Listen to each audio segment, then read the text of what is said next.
அனைத்துலக ஆன்மீக பக்த கோடிகளுக்கு எனது அன்பான வணக்கத்தை தெரிவித்துக்கிறேன். இது கோயம்பேட்டில் இருக்கிற வாராகி இல்லம். இந்த வாராகி இல்லம், இந்த இடத்துல அம்பாள் பரிபூர்ணமாக வாராகி ரொம்ப பரிபூர்ணமாக அந்த இடத்துல அமர்ந்துருக்குறாங்க. அதுக்கு நிறைய காரணங்கள் இருக்குது, பேசினா நிறைய பேசிக்கிட்டே போகலாங்க. பட் இந்த இடத்துல அம்பாள் என்ன ஏதோ ஒரு காரணத்துக்காக உட்கார வச்சுருக்காங்க. அப்படி உட்கார வச்சிருக்கும்போது மக்களாக இந்த அடியனுக்கு பெயர் சூட்ட ஆரம்பித்தாங்க. முதல்ல சக்தி ஐயா அப்படின்னு கூப்பிட ஆரம்பித்தாங்க. அடுத்ததா இன்னைக்கு வாராகி சித்தர், கலியுக வாராகி சித்தர் அப்படின்னு அழைக்க ஆரம்பிச்சிருக்காங்க. இது நிறைய சாதுக்களாலேயும் மகான்களாலேயும் எல்லாருமே அழைக்கப்படுறாங்க என்ன இந்த அடியனை. ஸோ இப்போ இந்த வாராகி இல்ல நிறைய அதிசயங்கள், நிறைய அற்புதங்களை தொடர்ந்து நிகழ்த்துக்கிட்டே இருந்ததுனால இதோட மாற்றங்களா இது வேற மாதிரியான ஒரு விஷயங்களா இப்போ மாறப்போகுது. அதாவது இந்த அடியை நீங்கள் உக்காந்து ஏதோ விபூதி கொடுத்தா உடல் நலம் நல்லாவது, கை கால் வராதவங்களுக்கு கை கால் முடக்கவாதம் சரியாகி வந்ததாகவும் நிறைய பேர் இங்கே சொல்ல ஆரம்பிச்சிட்டாங்க. நிறைய பேர் குழந்தை இல்லாதவங்களுக்கு குழந்தை பிறக்கிறது அந்த மாதிரிலாம் இது ஒரு சாதாரண விஷயம்தான். இது நிறைய பேர் ஆன்மீகத்தில் இது ரெகுலராக செய்து கொண்டிருக்கிற ஒரு விஷயம்தான் இது. ஸோ அதை தாண்டி ஒரு விஷயம் இந்த இடத்துல பண்ண போகிறோம் அப்படின்னா, அடிக்கடிக்கு சொல்லிட்டு இருக்கேன் நான், உலகமே திரும்பி பார்க்க போகுது, உலக நாடுகள் நம்மளை நோக்கி வரப்போகுது, உலக நாட்டில் இருக்கிற அதிபர்கள் எல்லாம் நம்மளை நோக்கி வரப்போகிறாங்க அப்படின்னு சொல்லி, அப்படி என்ன நடக்க போகுது அப்படின்றத பற்றி தான் நான் விளக்கம் கொடுக்க போகிறேன். ஸோ முதல்ல பார்த்தீங்கன்னா, அந்த காலத்துலேருந்து பார்த்தீங்கன்னா நம்ம வியாதிகள் காலப்போக்கில் வருடத்துக்கு வருடம் பார்த்தீங்கன்னாக்கா அந்தந்த காலத்துக்கு தகுந்த மாதிரி வியாதிகள் உடல் உபாதிகள், மலேரியா வந்தது, கால்ரா, அப்புறம் பறவை காய்ச்சல், பன்றி காய்ச்சல், பிளேக் நோய், சிக்கன் குனியா. அந்த சிக்கன் குனியா வரும்போது பார்த்தீங்கன்னாக்கா அந்த முட்டி வலி வந்தது. வயதானவங்கள்லாம் ஒரு மாத காலத்தில் இறக்குற மாதிரி சூழல்கள்லாம் உருவாச்சு. அதை தாண்டி பார்த்தீங்கன்னாக்கா டெங்கு காய்ச்சல் வந்தது. டெங்கு வந்தப்போ கொஞ்சம் நிறைய உயிர்கள்லாம் சேதமாச்சு. அதுக்கப்புறமா கடந்த சில வருடங்களுக்கு முன்னாடி கொரோனா வைரஸ் அப்படின்னு சொல்லக்கூடிய மிக கொடூரமான ஒரு வைரஸ் பரவுச்சு. உலகம் முழுக்க வேட்டையாடிச்சு மனித உயிர்களை. ஸோ அப்போ மனித இனம் பார்த்தீங்கன்னா கொத்தா வாரி போடுறதை நம்ம பார்த்தோம். ஸோ இப்படி போயிட்டு இருக்கிற காலத்தில் இயற்கை ஒரு பக்கம். இயற்கை என்னன்னா, ஒரு காலத்துல சும்மா மழை பெஞ்சா வெள்ளம், புயல் பெஞ்சா சில இடங்கள்லாம் சேதமாகும் சின்னதா. அதுக்கப்புறம் இடையில ஒரு பூகம்பம் மாதிரி வந்தது. இப்போ அதுக்கப்புறம் பார்த்தீங்கன்னாக்கா சுனாமி பெரிய ஒரு சீற்றத்தை உருவாக்கி மிகப்பெரிய ஒரு விஷயத்த நமக்கு ஒரு அதிர்ச்சியை கொடுத்தது. ஸோ அதுக்கப்புறமா தான் அந்த வர்தா புயல், கஜா புயல் அப்படின்னு சொல்லிட்டு இந்த நிறைய புயல்கள் எல்லாம் பார்த்தோம். நிறைய சேதங்கள் உருவாச்சு. அப்போ நம்ம நிறைய மனிதர்கள் இழந்துட்டு இருக்கோம். நிறைய பகுதிகளை இழந்துட்டு இருக்கோம். ஸோ இதையெல்லாம் யார் தடுக்க போறாங்க? யார் இதுக்கு ஒரு அடி எடுத்து வைக்க போறாங்க தெரியல. ஆனா 2024 அழியும் எல்லாரும் பேசுறாங்க. 2024 ஃபுல்லா அழிஞ்சிடும், அது ஆகும் இதாகும். நிறைய மீடியால முக்கடல் கொந்தளிக்கும், இதாகும், சென்னை அழியும் சொன்னாங்க. இந்த அடியன் ஒருத்தர் மட்டும் நாய் மாதிரி கொலைச்சிட்டே இருந்தேன், கத்திக்கிட்டே இருந்தேன், இல்லை தடுப்போம்னு. ஏன்னா அதுக்கு சில காரணங்கள் இருக்குது. அதை எப்படி துணிஞ்சு சொல்றோம்? 2024 அழிவு கண்டிப்பா குறையும் இருக்காதுன்னு சொல்லி அவ்வளவு துணிவா சொல்லணும்னா அதுக்கு சில காரணங்கள் இருக்கு. ஸோ அப்படி சொன்னோம், அதை நம்ம சாதிச்சிட்டோம். இப்போ அடுத்த கட்டமா இப்ப சொல்லிட்டு இருக்காங்க அழியும். அது நானும் சொல்லலாம், நீங்களும் சொல்லலாம், எல்லாரும் சொல்லலாம். சும்மா இருக்கிறவங்க, ரோட்ல போறவங்க எல்லாருமே சொல்லலாம், ஆமாப்பா உலகம் அழிய போகுது. ஆனா தடுக்கிறதுக்கு அப்படின்ற ஒரு விஷயத்த கையில் எடுத்திருக்கிறோம். ஸோ மூலிகைகள் அந்த காலத்துல சித்தர்கள் சொல்லிட்டு போயிருக்காங்க. மூலிகைகள் என்னென்ன செய்யும்னு சொல்லிட்டு தெய்வத்தை கட்டுப்படுத்தும், கிரகங்களை கட்டுப்படுத்தும், பஞ்சபூதங்களையும் கட்டுப்படுத்தும். ஸோ பஞ்சபூதங்கள் என்ன? நீர், நிலப்பு, நெருப்பு, காற்று, ஆகாயம். ஸோ எல்லாத்தையும் கட்டுப்படுத்தக்கூடிய இது மூலிகை. ஸோ அந்த மூலிகை வச்சு நம்ம என்ன ஒன்றா சாதிக்கலான்னு அந்த காலத்துல சித்தர்கள் சொல்லிட்டு போயிருக்காங்க. ஆனால் நம்ம எதுக்கு பயன்படுத்துகிறோம்? அதை தேவையில்லாத விஷயம், துஷ்பிரயோகத்தை தான் பயன்படுத்திட்டு இருக்காங்க எல்லாருமே. ஸோ அதை வச்சு வேற என்னென்ன பண்ணலாம், யாரை கட்டலான்னு கட்டிட்டு இருக்காங்க. அதனால இதெல்லாம் அழிவு நோக்கி போகிறது, நம்ம வளர்ச்சி நோக்கி போகிறோம். ஸோ வளர்ச்சி நோக்கி போனோம்னாக்கா இந்த மூலிகைகளாலையும் அக்னி யாகம் ஹோமம் சொல்லக்கூடியது என்னன்னு கேட்டிங்கனாக்கா அந்த காலத்துலேருந்தே நிறைய முனிவர்கள் அவங்கெல்லாம் பார்த்தீங்கன்னாக்கா அந்த சக்தியை பெறத்துக்கு யாகங்கள் தான் பண்ணுவாங்க. நிறைய யாக முறையில தான் தெய்வங்களை வர வைப்பாங்க. ஏன்னா முதல்ல ஒரு இடத்துல எந்த இடத்துலையுமே யாகத்துல தான் அக்னியில தான் வந்து இறங்குவாங்களாம் தெய்வங்கள்லாம், அக்னி ரூபா அப்படின்னு சொல்லுவாங்க. ஸோ அப்படி இருக்கும்போது நாம இந்த யாகங்களை இங்கே ஸ்டார்ட் பண்ணோம். இந்த இடத்துல இடைவிடாம செய்ய ஆரம்பிச்சோம். தொடர்ந்து ஒரே நேரத்திலையும் ஒரே காலத்திலையும் கிட்டத்தட்ட பார்த்தீங்கன்னா 138 யாகம் இந்த இடத்துல பண்ணியிருக்கோம். ஸோ 138 யாகன்றது சாத்தியமான எனக்கே தெரியலைங்க, அது சாத்தியமான. ஏன்னா 100 யாகங்கள் யார் ஒருத்தர் சரியான நேரத்தில் சரியா பண்ணி முடிக்கிறாங்களோ அது வந்து பார்த்தீங்கன்னா அஸ்வமேத யாகம் பண்ணதுக்கான பலன். அந்த அஸ்வமேத யாகம் என்னன்னு கேட்டால் இந்திரலோகத்துல இந்திரனே செய்ய விட மாட்டாங்க, ஏன்னா பதவி கொடுக்கணும். ஸோ நம்ம இந்த இடத்துல பதவிக்காக உக்காரல, நாம ஏதோ ஒரு காரணத்துக்காக உக்கார வச்சிருக்காங்க. ஸோ அந்த வேலைகளை அந்த பணிகளை நம்ம செஞ்சுட்டு இருக்கோம். அந்த மாதிரி இருக்கும்போது அந்த சக்திகள் வந்து நிறைய இறங்கிடுச்சு. 100வது ஹோமத்துல வந்து 33 கோடி தேவர்களும் இறங்கினாங்க. அது நல்லா நான் உணர்ந்திருக்கிறேன் அந்த அடியன். ஸோ அதனால அது எங்க போனாலும் அந்த தெய்வ சக்தி கண்டிப்பா வரும். இந்த அடியன் எங்கெங்கெல்லாம் போய் உட்காந்து எந்தெந்த இடத்துலலாம் நம்ம ஹோமங்கள் வளர்க்குறோமோ, எந்த இடத்துல எல்லாம் போய் செய்யறோமோ அந்த இடமெல்லாம் சுபிட்சம் ஆகும். ஸோ அப்படி இருக்கும்போது இப்ப நம்ம முதல் முறையா இந்த மார்ச் 18 48 நாள் மகாமண்டல யாகவேலின்னு சொல்லி தொடங்குறோம். இது தொடங்கி கிட்டத்தட்ட மே மாசம் 4ஆம் தேதி வரைக்கும் ஒரு 48 நாள்.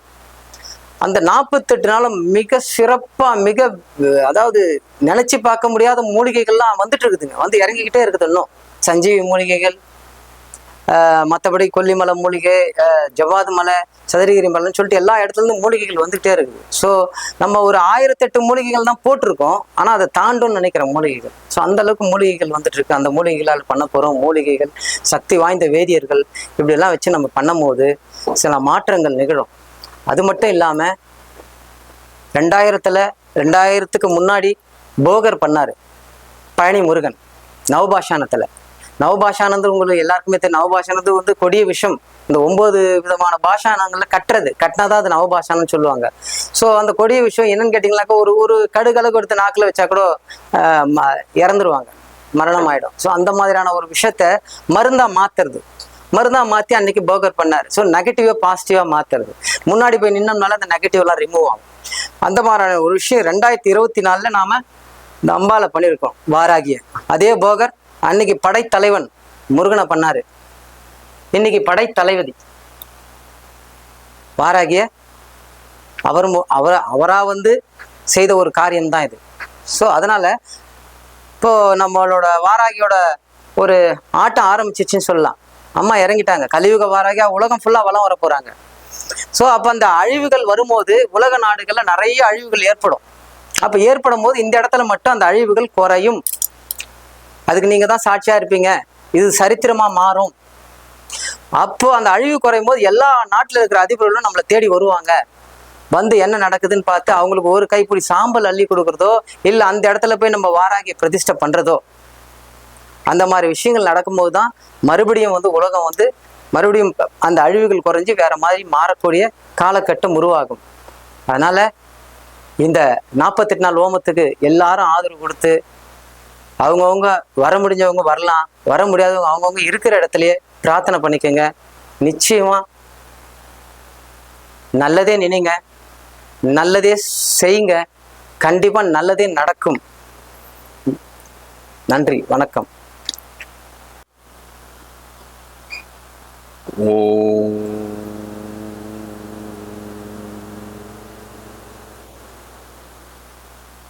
போற்றி ஓம் நம சிவாயம். குருவருளும் திருவருளும் பரிபூர்ணமாக அமைய எல்லாமல்ல இறைவனை பிரார்த்தனை செய்து கொண்டு, தமிழகத்தின் தொன்மையான மிகவும் பழமையான 18 சைவ ஆதீனங்களின் குருமகா சன்னிதானங்களை திருவடிகளை வணங்கி, அடியேன் திருக்கைலாய ஆதீன குரு பரம்பரை ஸ்ரீ அம்மையப்பர் திருமணம் திரு ஓம் வீரப்பிள்ளை தேசிய தம்பிரான் சுவாமிகள், நாம் சென்னையில் நடைபெற இருக்கக்கூடிய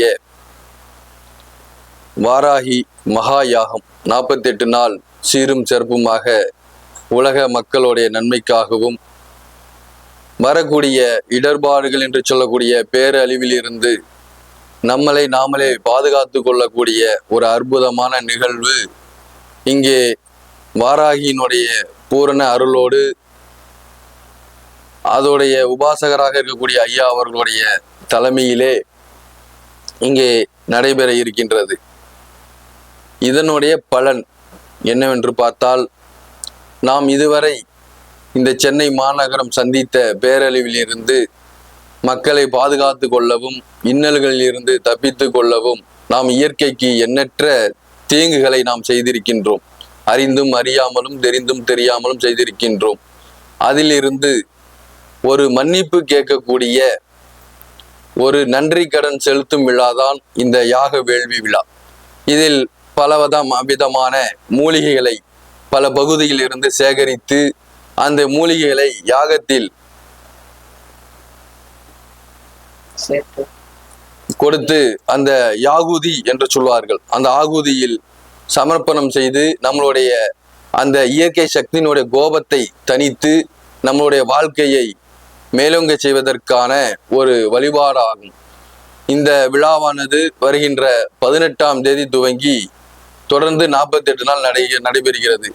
இதில் நம்மளுடைய மரபுப்படி காலை 6 மணியிலிருந்து மாலை வரை இதனுடைய திட்டமிடுதல் ஏற்பாடாகி இருக்கிறது. காலையில் கோபூஜையில் ஸ்டார்ட் ஆகி காலையில் 6 to 8 கோபூஜை, அதற்கப்புறம் யாக வேள்வி, அதற்கப்புறம் அன்னம்பாளிப்பு, அதை முடித்து மாலை நம்மளுடைய ஆன்மீக கலாச்சார நிகழ்வான சொற்பொழிவு, இந்த சமயத்தையும் சமய சிந்தனைகளையும் சொல்லக்கூடிய சொற்பொழிவு, அப்புறம் கலை நிகழ்வுகள், விளையாட்டு நிகழ்வுகள் போன்ற எண்ணற்ற நிகழ்வுகள் நடைபெற இருக்கின்றது. இதில் பக்த பெருமக்களும் ஆன்மீக பெரியோர்களும் எல்லோரும் ஒன்று திரண்டு இந்த விழாவில் தங்களால் முடிந்த நம்ம வீட்டில் இருக்கக்கூடிய பொருட்களை, இந்த யாகத்திற்கு என்னென்னலாம் கொடுக்க முடியுமோ அந்த பொருட்கள், இந்த விழாவிற்கு நாம் எந்த விதத்தில் ஒத்துழைக்க முடியுமோ அந்த பொருட்களை நாம் எடுத்து வந்து இந்த நடைபெற இருக்கக்கூடிய இந்த மிகப்பெரிய யாக வேள்வியில் நம்மளுடைய பங்களிப்பை செலுத்தி நாமளும் பேரருள் பெற வேண்டும் என்று கேட்டுக்கொள்கின்றோம். இங்கே பல புண்ணியவான்களும் சித்த பெருமக்களும் பல மடாதிபதிகளும் இந்த இடத்திற்கு எழுந்தருளி வரக்கூடிய பக்தர்களுக்கு இறை பிரசாதங்கள் வழங்குவதற்கு ஏற்பாடாகி இருக்கின்றது. ஆகையால் இந்த நிகழ்வை இந்த சென்னை மாநகரத்திலும் இந்த சென்னையை சுற்றி உள்ள அத்தனை பகுதியிலிருந்தும் அடியார் பெருமக்கள் வந்திருந்து அவர்களுடைய பலனை பெற்று செல்லுமாறு மிகவும் தாழ்மையுடன் கேட்டுக்கொள்கின்றோம். சிவாய திருச்சிற்றம்பலம். போற்றிவோம் நம சிவாயம். குருவருளும் திருவருளும் பரிபூர்ணமாக அமையட்டும்.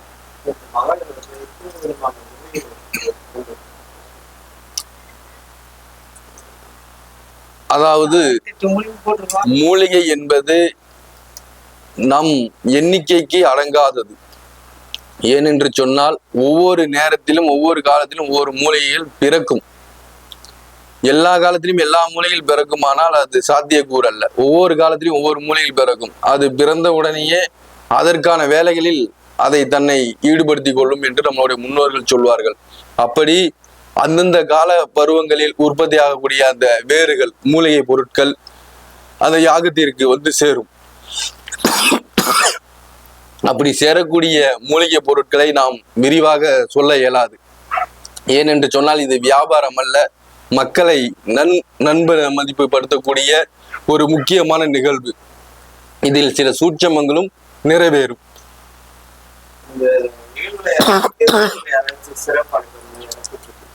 சிறப்பு அழைப்பாளர்கள் தமிழகத்தில் இருக்கக்கூடிய மிகப்பெரிய ஜாம்பவான்களுக்கெல்லாம் அழைப்பு கொடுக்கப்பட்டுள்ளது.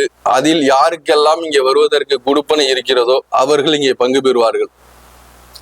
மக்கள் எதிர்பார்க்கக்கூடிய சில பிரபலங்கள் வருவதற்காக இசைந்துள்ளார்கள். அவர்கள் இந்த இடத்திற்கு வர வேண்டும் என்றால் அம்மாவுடைய அருளும் அங்கே இருக்கக்கூடிய அந்த கால சூழ்நிலைகளும் அவர்களுக்கு ஒத்துழைப்பு கொடுக்க வேண்டும். அதனால அவர்கள் வந்ததுக்கு அப்புறம் தான் யார் வருவாங்க யார் வரமாட்டாங்கன்னு தெரியும்.